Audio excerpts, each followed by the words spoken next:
As injustiças do mundo tocam vossos corações? Gerem incômodos e fazem com que se auto-questionem? Bem-aventurados os que têm sede de justiça.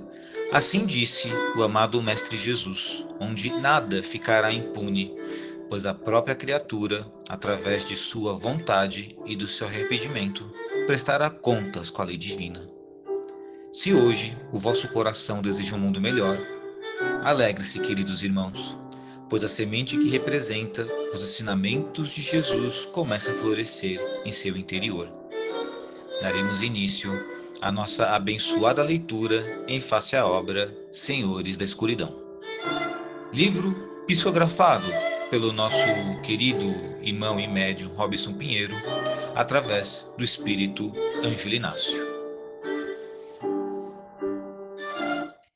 Olá, amados irmãos, com muita alegria que daremos continuidade à nossa abençoada leitura. Antes, faço um convite para que juntos façamos a prece inicial.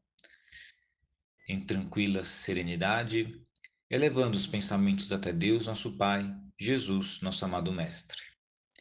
Primeiramente, agradecemos pela singular oportunidade de estarmos reunidos em prol de mais um dia de aprendizado. Rogamos ao amado Mestre Jesus que o seu amor, que a sua paz, que o seu perdão conduza-nos à prática do bem.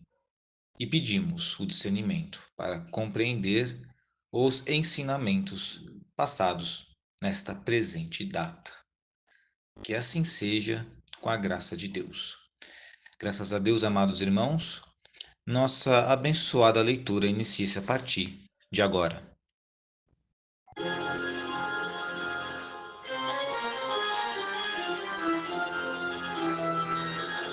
Capítulo 7. A mediunidade no plano extrafísico.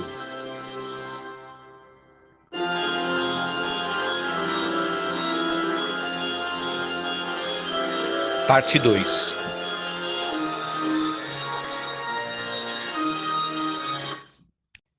Se o progresso significa esse absurdo que tentam fazer, transformando conceitos cósmicos em catequese ou doutrinação, separando-os em compartimentos rotulados como de Deus ou de demônio, sim, queremos reduzir o suposto progresso a pó.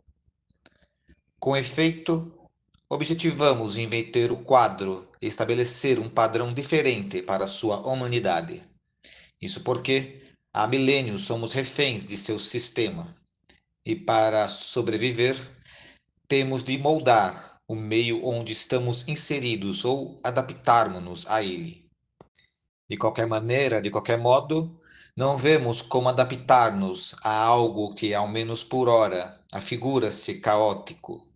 A situação reinante no planeta Terra beira a loucura, pois aqueles que se dizem representantes do sistema crístico lutam abertamente entre si, combatem-se mutuamente de modo incessante. Ao mesmo tempo, querem convencer e converter os irmãos da humanidade a pensar e a agir como cristãos, enquanto eles próprios clamam por socorro, querendo sobreviver após o cansaço provocado pelas lutas milenares e pelo patente colapso de sua política, em que os chamados cristãos poderão ajudar, se sujar as mãos com sangue alheio ao longo dos séculos. Entre os chamados cristãos, há os modernos espiritualistas, que se digladiam entre si, reivindicando para si a prerrogativa de representar com exclusividade a pureza e a verdade, taxando outros da mesma fileira como a mesma boa vontade de porta-vozes das denominadas trevas. No final das contas, é uma eterna e monótona reprise do que sempre ocorreu em todas as épocas e culturas da Terra.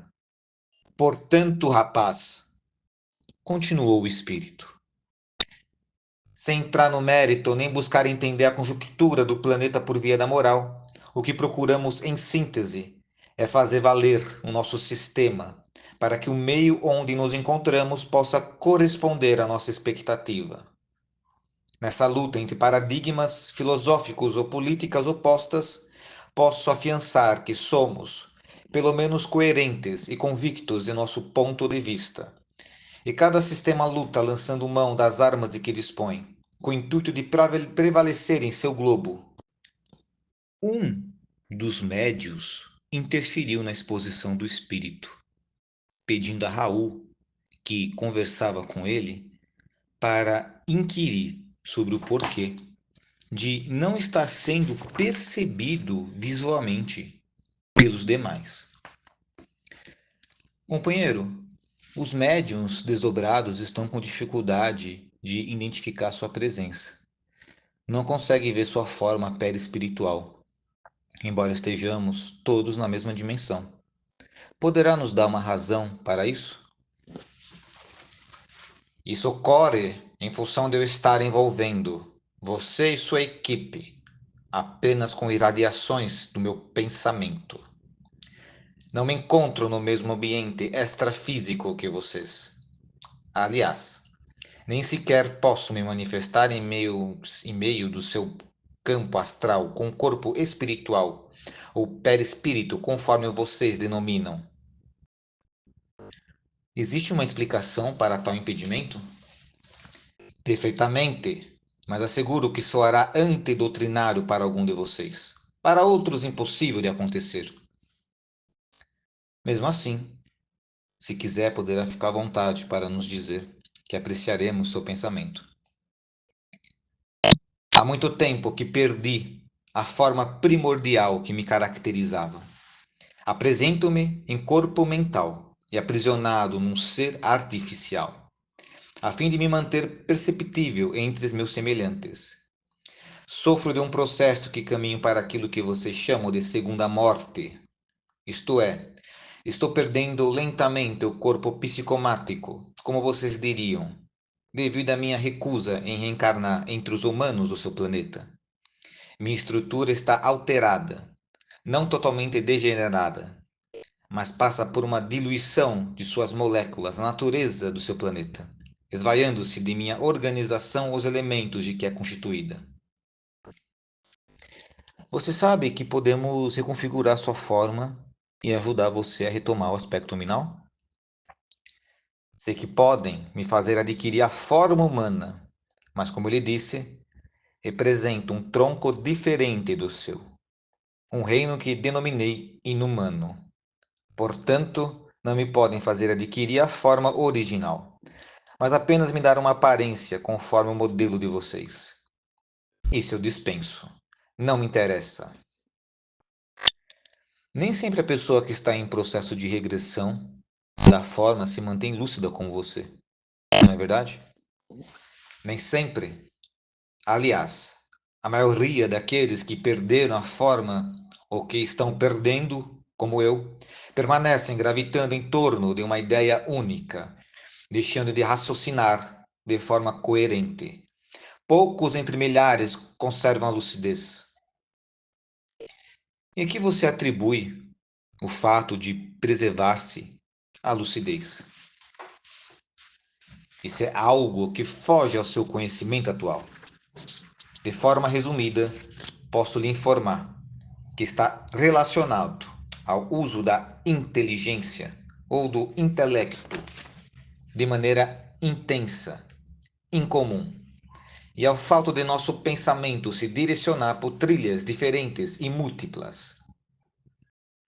Não entendemos o que você fala. Disse que esta é uma das coisas que foge ao seu atual conhecimento.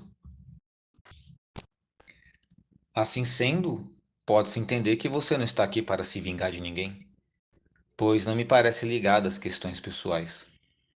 Se estiver certo nessa constatação, a que se deve sua visita à nossa reunião neste plano da vida? Nem sempre quem se manifesta em seu meio tem por finalidade última destruir alguém ou concretizar vinganças pessoais.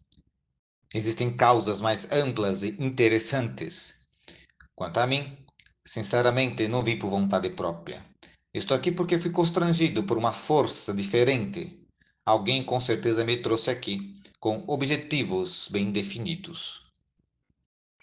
Tínhamos a impressão de que Raul se contorcia durante o transe que tomava conta de si, enquanto a conversa mental com a inteligência extrafísica se desenrolava. Para nós, que presenciávamos a mediunidade no plano astral, Raul parecia sofrer psiquicamente, digladiando com a estranha entidade, com a qual estabelecia a conexão estreita. Mas será que sofria realmente ou era apenas nossa interpretação do que ocorria em sua dimensão mental? Envolvido com imagens e miragens provenientes do excêntrico ser com o qual dialogava intimamente, Raul falava sem articular as palavras. Éramos apenas simples observadores. Ainda existem outros de sua espécie? Ou é somente você? É claro que existem. Ao menos alguns estão comigo na mesma condição. E sua força é a mesma de antes?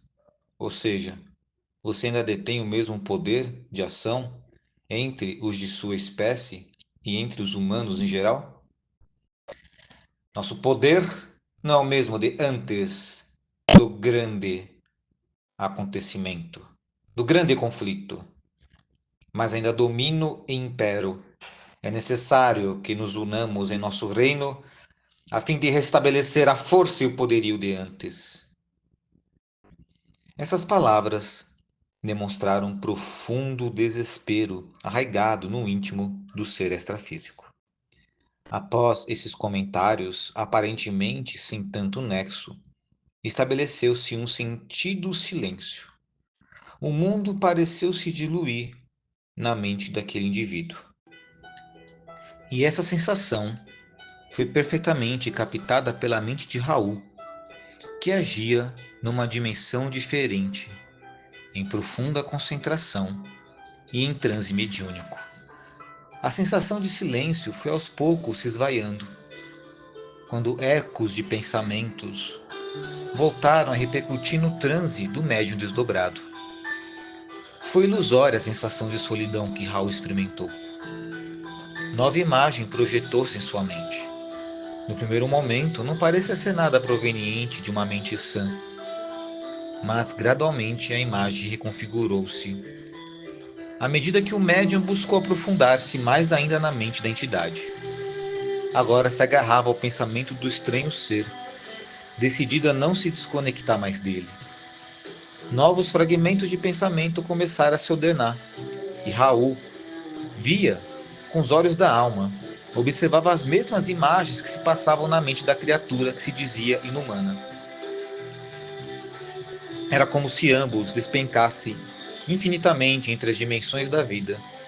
Uma sensação, uma percepção que o médium não saberia descrever mais tarde. Mundos pareciam rodopiar em sua mente, para depois desaparecer, dando lugar a outros que assumiam sua trajetória entre as estrelas. Outros orbes vinham compor o cortejo espacial de uma família sideral conhecida, mas ainda não identificada. O sistema solar expandiu-se até limites antes ignorados e depois de algum tempo retroagiu à antiga conformação. Raul via e ouvia, porém não entendia o sentido daquilo tudo. O ser que se comunicava com ele parecia suspirar amargurado, ao pensar no tempo transcorrido desde os acontecimentos que ele denomina de grande conflito. Fui eu que descobri tudo o que ocorria com meu povo, falou a inteligência extrafísica finalmente. O que significa isso? O que você quer dizer? Eu sou autor da grande descoberta a respeito do sistema de vida da nossa galáxia. Fui o responsável por alertar nossos povos a respeito de nossa missão no universo. Sua missão? Não existe nada mais elevado do que a nossa existência e nossa missão no mundo. Então, Raul pensou, ao que tudo indica, sem compartilhar o pensamento com a estranha criatura. Esse sujeito é megalomaníaco. E o diálogo mental continuou. Será que você não percebe nossa grandeza? Não compreende ainda a honra que lhe é dada de poder perceber meus pensamentos? Sim, eu vejo sua grandeza, anuiu o médium em transe profundo. O ser extrafísico claramente tinha pudores em compartilhar todo o conteúdo de seu pensamento com alguém considerado inferior. Mesmo assim, parece que algo o compelia a isso, vencendo as últimas resistências. Tivemos que destruir o planeta dos miseráveis da resistência. Como assim tiveram? Foram obrigados a isso? O médio entrara no jogo daquele diálogo mental. Queria saber até onde levaria o raciocínio da criatura. Certamente fomos obrigados por eles próprios, que não estavam dispostos a reconhecer nossa missão e nossa ascendência sobre todos os povos. Fizemos um trabalho de purificar o sistema solar, privando da presença daqueles miseráveis e impuros. Precisávamos conquistar o respeito de todos os povos. Durante alguns minutos, o médium fechou-se mentalmente diante da arrogância do ser. Recusou-se a admitir tamanha barbaridade por parte de alguém. Lentamente, suas habilidades psíquicas foram recobradas, prosseguindo na percepção dos pensamentos do ser milenar. Algo acontecia conosco, mas só percebi depois de muito tarde, tarde demais. E que fato ocorria secretamente? Nosso orbe passava por uma mudança na trajetória, uma influência sobremodo perigosa para nós. Estávamos perto do fim de nossa civilização. Perderíamos o corpo físico e seríamos apenas uma coletividade de inteligências. Não sabíamos ao certo se sobreviveríamos sem nossos corpos. Que fizeram então? Pesquisamos o seu orbe, o terceiro planeta do sistema. Assim que passamos pelo quinto mundo, concretizamos a tarefa de purificação. Simplesmente o destruímos durante uma batalha de grandes proporções. O quinto planeta transformou-se num cinturão de destroços, que deve girar ainda hoje entre o quarto e o quinto orbes do sistema, como atestado de nossa força e poder absolutos. Com isso, vocês acham que cumpriu seu dever? Nossa posição estava comprometida com o não reconhecimento de nossa soberania. Não havia limites para as possibilidades, tanto intelectuais quanto materiais, a nosso dispor. E que essa ação trouxe de positivo para vocês? Adiantou alguma coisa? Claro que sim! Apesar de haver vida no terceiro mundo do sistema, era uma vida selvagem, primitiva. Ao eliminarmos as inteligências do quinto planeta, sufocamos qualquer espécie de recebermos qualquer rebelião futura. Não podíamos tolerar seres que não reconhecessem nossa superioridade, nosso mando. Além disso, o sistema que defendemos precisava sobreviver de alguma maneira. Éramos poucos, os seres restantes entre os habitantes do nosso mundo, e ali, no novo cenário, reinaríamos absolutos. Como já afirmei, nosso objetivo era pesquisar a substância primordial de seu mundo naquelas épocas recuadas. Precisávamos saber até que ponto o planeta primitivo poderia oferecer-nos recursos adequados de materialização entre os seres que os habitavam. Você quer dizer reencarnação? Que seja, não importa os termos. Afinal, nós somos os dragões, os senhores do poder. Você quer dizer ditadores? Os donos do império. Sua voz reverberava ao exclamar assim. Basta! Apenas ouça, não me interrompa outra vez. E assim encerramos a segunda parte do nosso capítulo, onde a estranha entidade, até então enigmática, revela sua identidade. O ditador do abismo. Os dragões. Daremos continuidade à nossa abençoada leitura no dia de amanhã.